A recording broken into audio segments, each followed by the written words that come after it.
Welcome back to the Talking with Taylor podcast. I'm your host, Taylor, where we talk with anyone about anything, and hopefully everyone around the table will listen. And I think that would be a great thing for our country right now if we would start listening to one another more than just trying to talk over one another. And we've had some great guests so far, but I'm so excited to have a friend of mine that we really, we've texted every now and then, but man, finally get to kind of hang out on this Zoom call. But we're going to bring in Mr. Marcus Ogden. How you doing, my friend? How you doing, Taylor? How's everything going, sir? It's going good here in Tuscaloosa. Alabama got a big win Saturday, so we can say roll tide to that. And you say you're in Raleigh, North Carolina, is that right?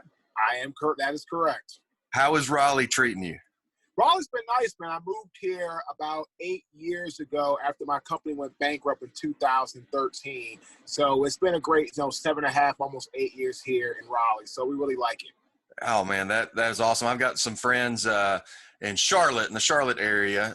Sure. We're going to talk about your book in a little bit, but the first book that I wrote had a ghostwriter, Stephen Copeland. He's out of Charlotte, and he's with the Core Media Group, so he's done some ghostwriting and stuff. But yeah, man, so that's a pretty cool connection there. But I'm sure most of my listeners know who you are. You played college football at Howard University, was drafted in the NFL in 2003 by the Jacksonville Jaguars, spent some time there with the Baltimore Ravens, the Bills, and the Titans. Is that correct?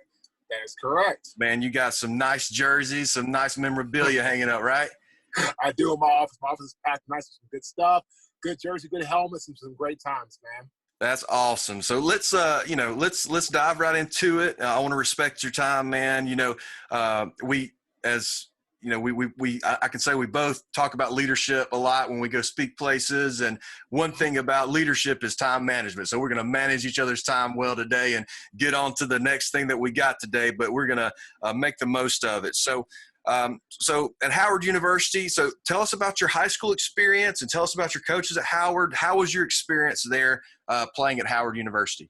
I went to St. John's College High School in Washington, D.C. A ton of athletes come out of that WCAC. That would be DeMatha, Gonzaga, St. John's. As a matter of fact, Alabama boy went to my high school. Terrell Lewis. Yes.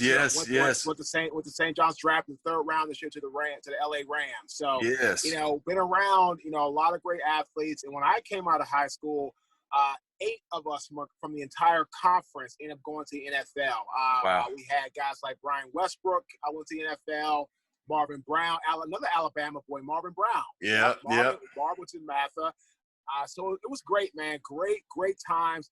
High school for me was very challenging with football because I was a big kid, but I grew to about 6 foot, almost 6'6". After I left high school, I was 6'3" when I was in my last year. So my only scholarship offer was Howard, which was great. I mean, my dad went to Howard. It was amazing. So I went to Howard University. Coaches were phenomenal. I had a lot of NFL coaches. My head coach, Steve Wilson, played for the Broncos and the Cowboys back in the 70s. He was a cornerback. My old offensive line coach, Fred Dean, was one of the hogs for the Redskins with Mark Rippon and all those great guys.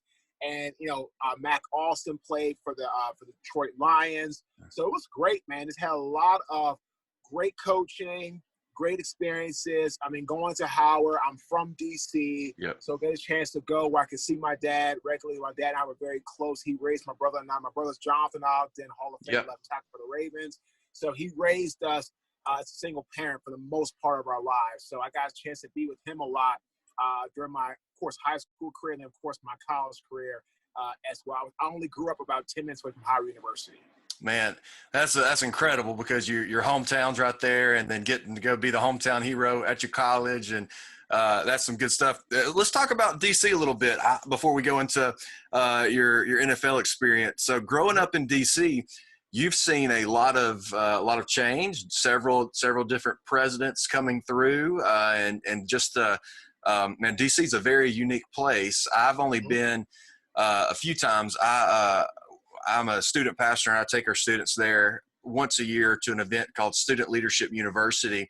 And it's it's held at which, man, I might need to connect you with some of these guys. That'd be cool. We can connect you with Dr. Jay Strack, Dr. Brent Crow, and Jeff Wallace. I'll send you some stuff on it after this. But one of the things that they discuss at their conferences is this: hey, DC, guys, is your capital, is the people of the United States capital, and it's important to know the history of DC and know the culture there, and it's the most powerful place on the planet where the biggest decisions get made. And so, how was it growing up in a place like DC? It was awesome for me because, we grew up probably about 20 minutes away from downtown, 25 minutes away max. My father works in downtown DC, about 5 minutes from the White House. He worked, Wow. Both his jobs were downtown New York Avenue, which again, right by the White House. So when I got a chance growing up, I would go see my dad at his office and go hang out with him after, school, whatever the case may be, or as I was in high school, playing sports, and we got really, really close. I would go down to his office, hang out, have lunch, or whatever the case may be. I mean, I was near like the White House, the Capitol. Wow. I was always near like the memorials. I was always near the old Epic Grill, which is a landmark in DC. Mm-hmm. And then going to Howard, it was even better because I could literally get in my car, drive downtown, be in downtown DC in 10 minutes, and It was great, and it really was. Howard was amazing school in a very hard, very dilapidated, very rough area when I went to college. Mm-hmm. But now it's gotten a lot better. They've done a lot of revamping there, a lot of building there. So I'm happy to see that the students that go to Howard now will have a better experience from the surroundings. You'll always have a great experience at Howard with education, sports, friends, social life, all that. But I was concerned about the area around, sometimes maybe deterring kids from going to Howard because they were scared for their safety outside of, school. But they fixed that. So that's great. It's great to see. So DC was and is an amazing place. And I still get back there probably once every 6 months or so for business, either the DC area, the Maryland area. And that's really important to me to kind of get back home to that part of the country. Absolutely. And one last question about DC. Just thinking, we just hit the 19th anniversary of 9/11, and coming up on 20 years next year. Were you in DC when that happened? Great question. I was in Maryland. I was actually at my mother's house, who was over by University of Maryland. I was heading to DC. I was heading to football practice, and I remember the game before, the game before that happened, that game before the previous week, we played our arch rivals, Hampton, at Howard University. And actually, somebody put a ticket, like one of the old tickets, on Instagram story, Howard versus Hampton, September 9th. Is that right? No, it was on a Tuesday. So 9th would be Sunday, 10th.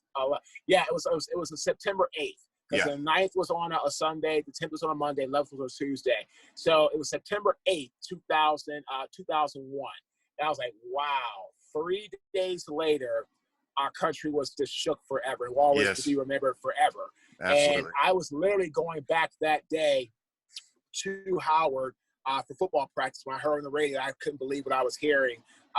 As I was heading there for our video walkthrough and stuff like that. So it was.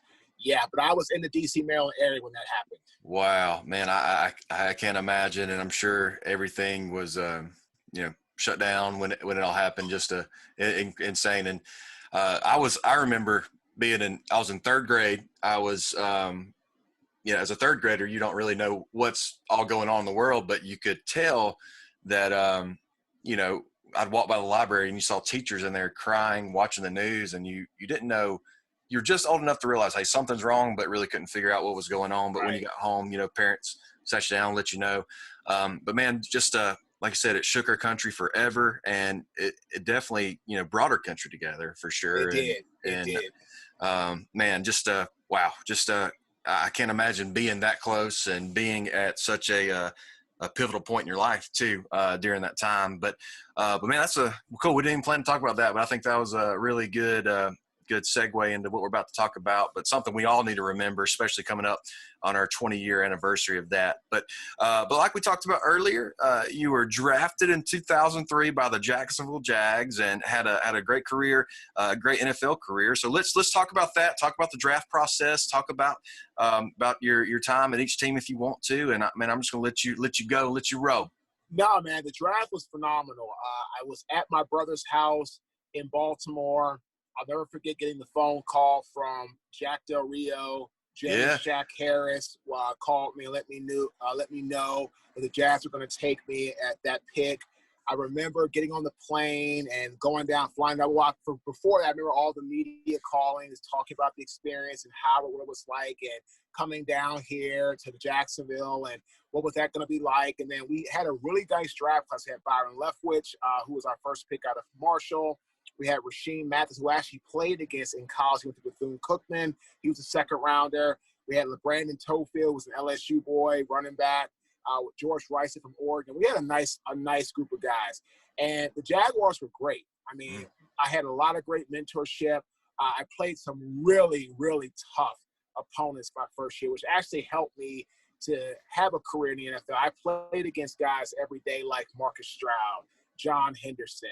Played against guys like Akinai Adele, played against guys like Hugh Douglas. Even though he was on the downside of his career, he was still a very crafty, really great, strong DN. I played against, some of these monsters, and that really helped me to be able to go play in the NFL. Because, again, when you play against guys of that caliber daily, it makes you better. And I told everybody, man, the one thing I loved about playing in the NFL is every day – it was always the best. Like I was with the Ravens, I had guys like Ray Lewis on the other side, and Micah Kimmel out to, and Terrell Suggs, and you had guys who elevated your game to a high level. I remember playing some games against James Harrison, who was phenomenal. I remember playing against guys like Kevin Williams, who was the first round out of Oklahoma State, who's a D tackle and retired after a 12-year career.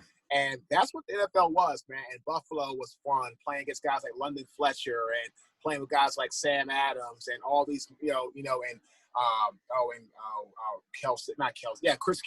Chris Kelsey, and he was a defensive end out of TCU. All these different, great players. I know Chris was from Nebraska. Then we had Aaron Schobel, who was from TCU, and we just had all these phenomenal players, man, that were high level, great players. And same thing with the Titans. Albert Haynesworth, and playing against guys, like Mike Patterson. I mean, I played against some phenomenal football players in the National Football League. And when it comes to being a great leader, it's really about how do you learn from your failures and your struggles, and then what do you take and pass on to people to help them. And so what I would try to do is help rookies as much as I could, because I remember when I was a rookie, I had a veteran, Maurice Williams, who was a second-round draft pick, right tackle out of Michigan, who really helped me with some technique and some advice. And, he actually he got me into going to church with him and his girlfriend time now, who's now, they got married and they have 5 boys, together. And Maurice is actually the team chaplain for the Jaguars. That's great. So it's great to see guys like that. And, that's what it really was. And still to this day, that's kind of what it is from the family perspective, is you really try to connect with as many guys as possible, because that's really the brotherhood. To me, that's what the brotherhood's really about, is how do you help, how do you bring back, how do you give back to each other. And I did a speaking job on Friday for the NFL. Trust me, we had about 50 guys on the call. And I was just telling guys, man, look, you can be a speaker, but understand it's like anything else. It's a craft. It's an artwork. It's, you have to have videographers. You have to have, a great website. You have to have a great team. You have to have, all the resources. Don't just try to go into a thing because you're a football player, you're going to get hired. That was what I thought. It was a mistake.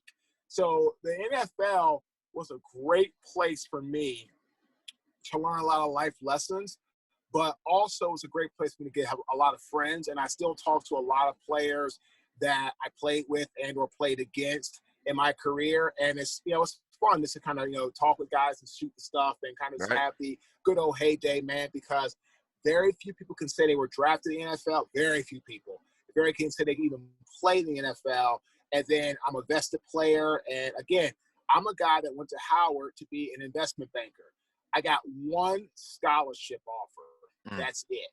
I didn't have like my brother who had 132 or 132 D1 offers. I had no Division 1A offers. I had one AA. That's it. So I tell people all the time, you know, can you be a football player? Absolutely you can. Is something you want to bet on? Absolutely not. Right. And like me, I wasn't planning on it. I was planning on actually being a doctor first. That didn't work out. And then I realized, okay, I'm going to go follow my father's footsteps so I can get into business. And that's what I was going to do. And I ended up getting drafted because I had some talent. I had some good talent. I worked really, really hard. And I just was the type of guy who would always go to facilities early, stay late. I was always the guy that, yo, if a coach needed something from me, I got it done. If you want me to go play guard, tackle, center, just to help out, I will get in there and get it done. You know, I wasn't a prima donna. You know, I didn't get injured a lot because I tried my best to take care of my body. I hated missing practice. I hated not being out there. I hated, you know, not working on my skill sets. I hated not being at the facility, you know, during the off season and working out with the team and, you know, being around the guys. I mean, I had 100% workout attempts every team I played on. And again, I try to tell young athletes, this is what's going to get you to the top because talent is great, but talent will fade. It's if you have a great talent and a relentless desire to be the best, then you can be a legend. If you have great talent, you have a mediocre work ethic, you'll play for a few years, but eventually you will burn out. Hey, that is absolutely right. And Coach Saban and Coach Battle, or even my high school coach, Coach Battles, would always say this, and I know you've heard this just being around sports: hard work beats talent when talent decides not to work. And and that's so true. But hey, those that have been given this God-given talent, imagine what you can do if you decide to put in the hard work, put in the effort. That the guys that don't have that talent, and it's just man, your story is incredible, and I've heard bits and pieces of it before, but being able to talk to you today has been great. Just hearing the ins and outs of it. A couple things though that I want to hit on for just a moment from the leadership perspective that you're talking about. You talk about having that one offer. You know, to the rest of the world, you know, that might look like, I mean, you only had one offer, but for you, that was your opportunity. And you didn't get down on yourself, and you continue to press on and use that opportunity to the best of your ability. And you talk about the good on good, you know, how you played against the very best. And another leadership lesson we can learn from that is this: hey, you surround yourself with leaders, you're going to be a leader, but you surround yourself with turds, you're headed towards what? Turdville. And the competitive nature that you have, man, we could sit here and talk about this all day, but I mean, hopefully we can do this again. We can do another segment where we just talk about leadership, but man, hey, just an incredible story where, you know, many people, like you said, graduating high school, what were you said, 6'1", 6'2", and then I was 6'3" when I left high school, and I got to be almost 6'6" by right before my redshirt freshman year at Howard. What, and just, you know, they took a chance on you, you know, took an opportunity, and you made the most of it. And hey, it paid off. You grew another 3 inches and became an NFL offensive lineman, which is incredible. And, you know, which, hey, just goes to show, doesn't matter how big you are, how tall you are, how fast you are, man, go give 110% every single day, regardless of where you're at on the depth chart, regardless of where you're at your school, your business, your company, man, because hard work does pay off. And man, we're running out of time, but I want to hit on a couple things that we need to talk about. You're a speaker now. You talked about your speaking business. Talk about that, who you talk to, where you go, and what the kind of overall theme is when you go and talk. That's a great question. I do speaking, Taylor, for so many different types of organizations. I do corporate events. I do universities. I do leadership events. I do some high schools and some give back community events. Most of my work now is going to be on the corporate side. I actually got booked today for a big corporate job with a company called LPL Financial in conjunction with AXA Equitable. AXA is a Fortune 20 company based out of Paris, France. They're huge in financial planning, insurance. They're one of the top in the world. I'm doing a second job for AXA. It's my first job for LPL. I'm doing that October 27th, virtual event. Just got booked today by Claremont Lincoln University out of Claremont, California, talking to some of their staff about how to pivot to help students who are graduating college, make them understand the importance of creating a master's, or taking that next step of getting that master's or that next higher up education to give them the best chance. Like, yeah, getting your bachelor's, that's great, but can you go get a master's, a PhD? Can you come to our school and get more education? So I do that. I talk about things like leadership, diversity and inclusion. I talk about things like growth, sales and tactics. I started 2013, got my first paid job April 2016. 2.5 years, Taylor, not one paid job.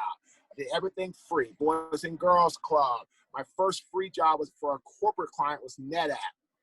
Everything was free for 2.5 years, either free or no for a paid event. Got my first paid event April 2016.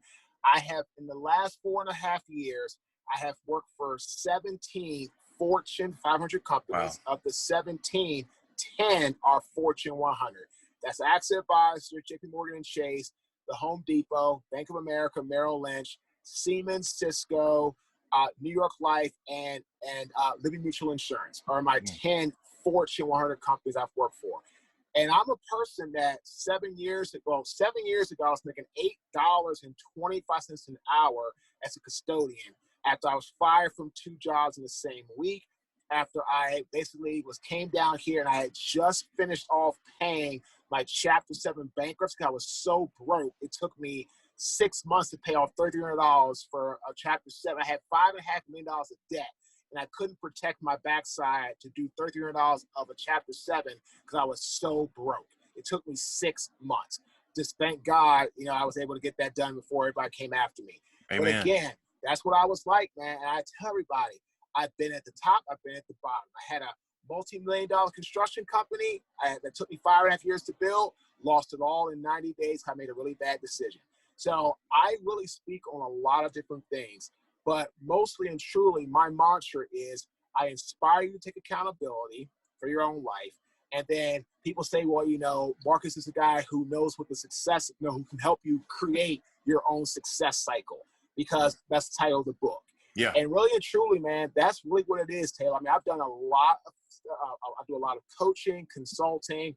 I have one of the largest food product companies in the country. That's my consulting client out of Elwood, Indiana. I work for universities and retail and technology. Because again, what I try to tell people is learn to tell your story and then tailor your action steps to the audience, but be sure to resonate and speak their language so you can have the most impact. And if you're a motivational speaker, I feel sorry for you because that's not where you should be. If you motivate somebody for the short term, that's a problem. That's I'm right. an inspirational keynote speaker or a personality keynote speaker. I'm going to give you my story plus action steps, and you're going to leave the room inspired with things to do to get greatness out of your own life. That's what I am. That's what I do today. Man, that is incredible. And leadership is influence, and you're an incredible influencer. And any company that's listening, last week we recorded a president of commercial bank and out of Knoxville, Tennessee. If he's listening, hey, you need to get on the phone with Marcus and get him to your company. And I think you do a great job with him as well. And Marcus, man, thank you so much for your time. The book is called The Success Cycle.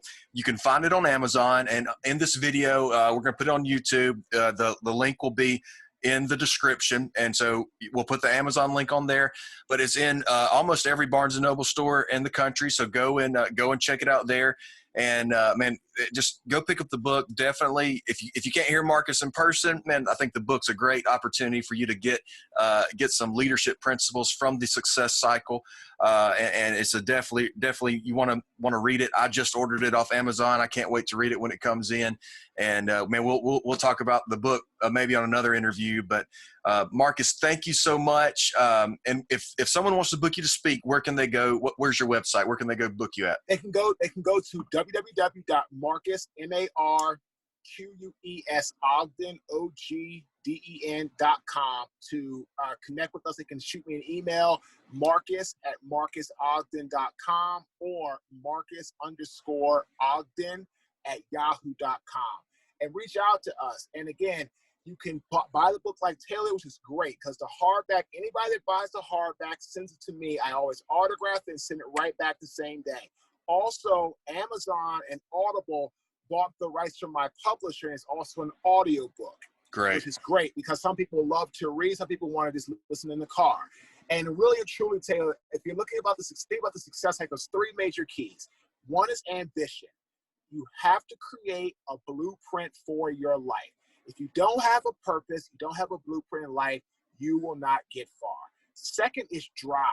Be inspired over motivated. Go for the long-term gain and success and that trajectory, not the short-term exterior motive, money, notoriety, fame. Because again, that's what I did with my construction company. That's why I burnt out. I had success right away, became a multimillionaire, but I burnt out. In speaking, it took me 2.5 years to get my first paid job. I never gave up. Here I am today because I was inspired over motivated. And then hard work.